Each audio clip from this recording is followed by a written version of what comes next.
헤로드 왕 때에 예수께서 유대 베들레헴에서 나심에 동방으로부터 박사들이 예루살렘에 이르러 유대인의 왕으로 나신 이가 어디 계시냐? 우리가 동방에서 그의 별을 보고 그에게 경배하러 왔노라. 헤로드 왕과 온 예루살렘이 듣고 소동한지라.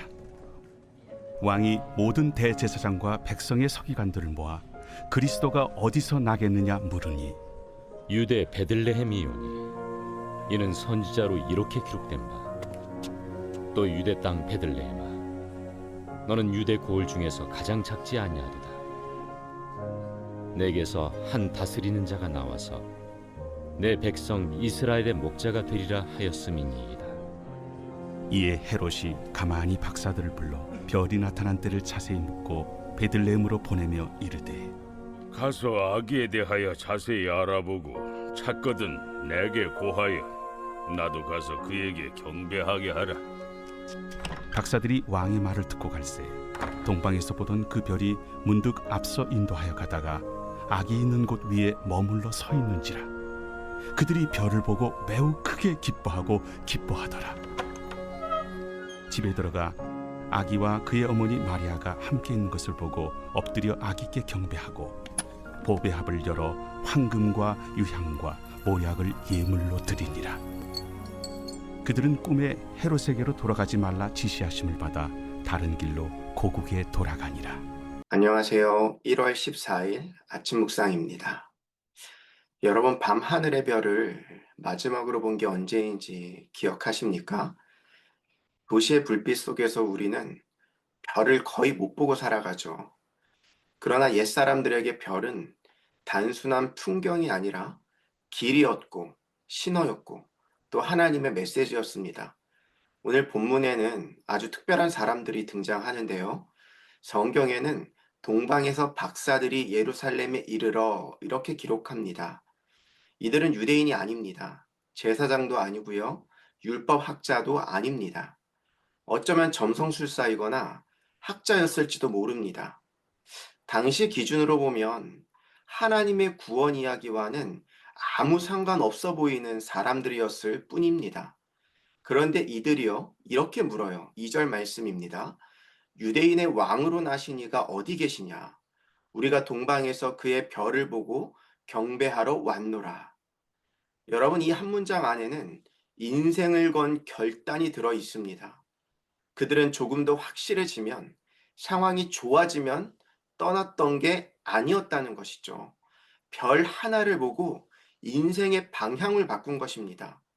그 별이 정말 왕의 탄생이라고 확신이 생길 때까지 기다렸던 게 아니라 순종하며 움직였습니다. 별 하나를 보고 인생의 방향을 바꿨다는 것이죠. 여러분, 믿음이란 무엇이죠? 믿음은 모든 것이 다 분명해진 다음에 걷는 것이 아니라 하나님의 사인 하나 붙잡고 첫 발을 내딛는 것입니다. 그런데 이 소식이 예루살렘에 전해졌을 때 성경은 이렇게 기록해요. 헤롯 왕과 온 예루살렘이 듣고 소동한지라. 헤롯은 두려워합니다. 왕자를 가진 사람에게 새로운 왕의 탄생은 기쁨이 아니라 위협이기 때문이죠. 그래서 그는 제사장들과 서기관들을 불러 묻습니다. 그리스도가 어디서 나겠느냐? 그들이 정확하게 대답해요. 유대 베들레헴이오니. 문제는 무엇입니까? 그들은 정답을 알고 있었지만 아무도 그곳으로 가지 않았다는 것입니다. 동방의 박사들은 별 하나를 보고 인생을 걸고 길을 떠났는데 말씀을 가장 잘 아는 사람들은 말씀을 듣고도 한 발자국도 움직이지 않았습니다. 이 모습이 혹시 오늘 우리의 모습이 아닌지 생각해 볼 필요가 있습니다. 말씀은 많이 압니다. 설교도 많이 듣습니다. 그런데 인생의 방향은 그대로입니다. 여러분, 신앙은 지식이 아니라 방향입니다. 신앙은 말이 아니라 걸음입니다. 진짜 믿음은 반드시 사람을 움직이게 한다는 것을 꼭 기억하시기를 바랍니다. 동방 박사들은 다시 길을 떠나죠. 그리고 성경은 이렇게 말합니다. 9절에 동방에서 보던 그 별이 문득 앞서 인도하여 가다가 악이 있는 곳 위에 머물러 섰는지라. 이 장면은 너무나 감동적입니다. 그들이 순종하여 다시 움직였을 때 하나님은 별을 다시 보여주셨다는 거예요. 그들이 별을 보고 매우 크게 기뻐하고 기뻐하더라. 가만히 서 있는 사람은 더 이상 별을 보지 못합니다. 그러나 움직이는 사람은 다시 별을 보게 됩니다. 하나님은 걸어가는 사람에게 다음 길을 보여주신다는 거예요. 마침내 그들은 예수님을 만납니다. 그러나 그곳에는 화려한 왕궁도 위엄이 있는 왕좌도 없었습니다. 그저 어머니 품에 안긴 작은 아기였습니다. 실망할 수도 있습니다. 우리가 이렇게 먼 길을 왔는데 이게 다인가? 그러나 성경은 이렇게 말해요. 엎드려 아기께 경배하고. 진짜 예배는요, 내가 기대한 모습의 하나님을 만났을 때 드리는 게 아니라 하나님이 선택하신 모습 그대로의 그 하나님 앞에서 드리는 것입니다. 그들은 황금과 유향과 몰약을 드렸죠. 그 의미를 다 알았을까요? 아마 몰랐을 거예요. 하지만 그들은 자기들도 모르는 사이에 왕이신 예수님, 하나님이신 예수님, 그리고 죽으실 예수님을 고백하는 예배를 드리고 있었습니다.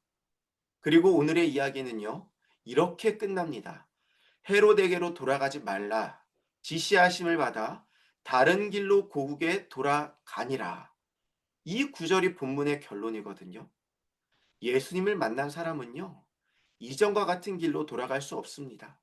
방향이 바뀌고, 기준이 바뀌고, 선택이 바뀌고, 인생의 길이 바뀝니다. 예수님을 믿습니다 라고 말하면서도 여전히 예전 방식, 예전 가치, 예전 길로 살아간다면 우리는 스스로에게 한번 물어야 되지 않을까요? 나는 정말 예수를 믿고 있는가? 사랑하는 여러분, 오늘 우리는 어떤 사람입니까? 별을 알고도 움직이지 않는 사람입니까? 아니면 별 하나 붙잡고 길을 떠난 그 동방박사와 같은 사람들입니까? 하나님은 지금도 우리 인생의 별을 띄우고 계십니다. 어떤 사람에겐 말씀으로, 어떤 사람에겐 사건으로, 또 어떤 사람에겐 고난으로, 어떤 사람에겐 질문으로, 그러면서 오늘 우리에게도 물으시죠. 너는 그럼에도 일어나 걸어가겠느냐? 동방박사들은 성경의 이름도 이후의 인생도 기록되지 않았습니다. 그러나 한 가지는 분명하죠. 그들은 예수를 만났고 다른 길로 돌아간 사람들입니다. 오늘 우리의 삶도 그러한 삶이 되기를 바랍니다. 오늘 아침 묵상 여기까지고요. 다음 화면에 나오는 기도 제목을 보시며 함께 기도해 주시기를 바랍니다.